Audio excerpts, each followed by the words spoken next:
Now to our author and our speaker, Rick Atkinson. Rick served as a reporter, foreign correspondent, and senior editor of the Washington Post for 25 years. It's my personal misfortune that I arrived too late at the Post to work with him. He is rightly regarded as one of the most distinguished journalists of our time. His talents as a writer and a reporter and his unparalleled expertise in military affairs were a gift to the Post and to our readers.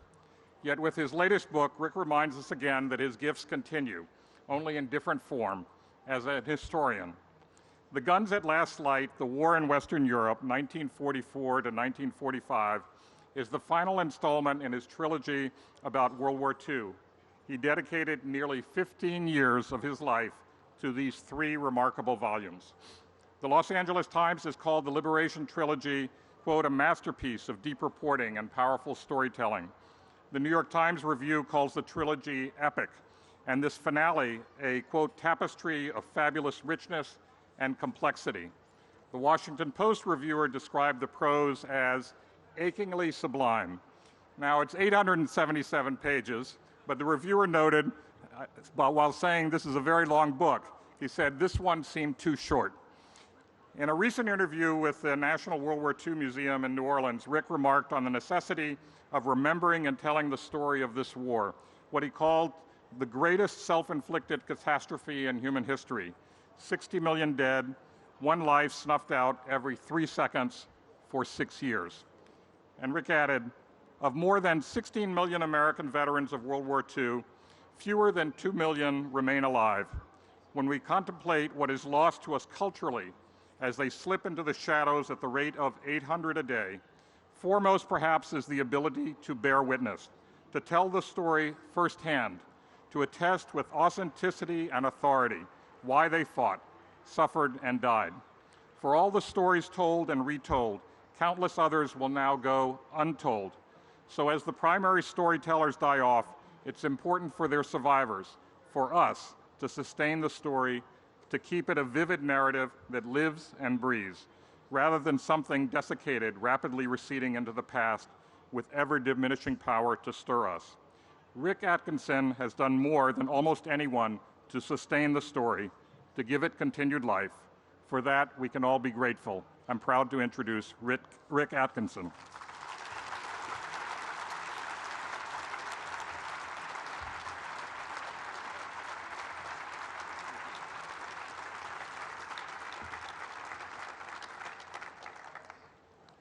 Well, thank you, Marty, and I also regret that we didn't overlap.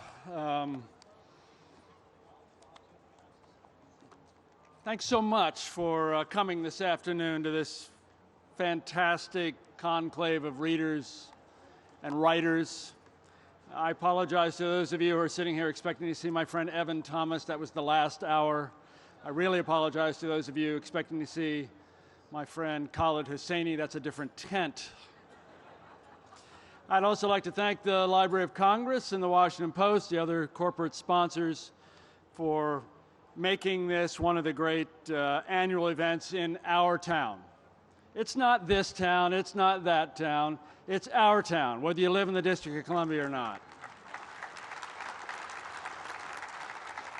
And the National Book Festival shows that you can still be civil and thoughtful and fun in Washington, D.C. So Jack London said that a writer ought not wait for inspiration to come knocking on the door, but instead should go looking for it with a club. And 15 years ago, I took my club, and what I found, what inspired me, was the Second World War. The war lasted 2,174 days, and by the end, it was the greatest catastrophe in human history. As Marty said, 60 million dead. That's 27,600 dead every day, or 1,150 dead an hour. If you were a German boy born between 1915 and 1924, the odds were 1 in 3 that by 1945 you would be dead. 14% of the Soviet population of 190 million perished during the war. 60 million dead in 6 years is a death every 3 seconds. 1, 2, 3. 1, 2, 3. That's World War II. The writer Kingsley Amis once said that he only wanted to read books that begin, "A shot rang out."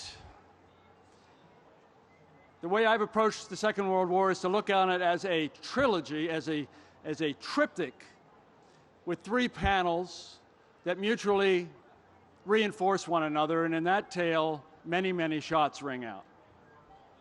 I begin where the American war in Europe really begins, in northern Africa, with the invasion by British and American troops in November 1942. And then we move in the second panel of this triptych, my second volume, north across the Mediterranean with those British and American troops for the invasion of Sicily in July of 1943, and then to mainland Italy and to places like Salerno, the Rapido River, Anzio, the Volturno River, and on to the liberation of Rome on June 4th, 1944. Well, this third volume, this final panel, opens on May 15th, 1944, at St. Paul's School on Hammersmith Road in London. And there, on May 15th, Eisenhower, Patton, Omar Bradley, Winston Churchill, King George VI, and several dozen of the most senior commanders have gathered to review for a last time the plan called Overlord, which is the invasion of France, which is to take place in 3 weeks.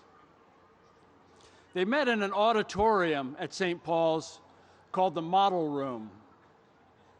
And the generals and admirals were bundled up in their overcoats because even though it was the middle of May, it was cold as a meat locker. And they sat on hard wooden benches normally reserved for schoolboys. The poet John Milton, among other English luminaries, had gone to St. Paul's. On the floor of the cockpit of this auditorium was an enormous plaster of Paris relief map of the Normandy coast where the River Seine empties into the Atlantic.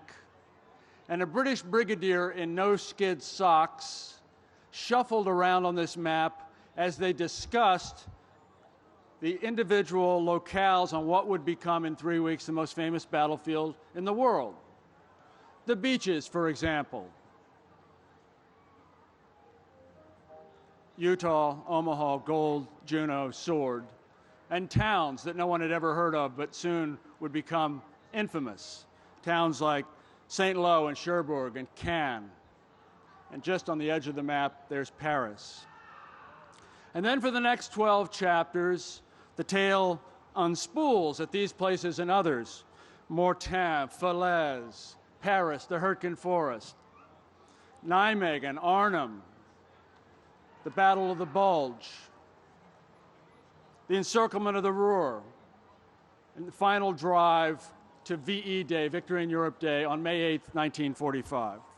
And as in the first 2 volumes, we periodically shift from a tactical foxhole view to a higher perspective where we can see operationally and strategically what's going on.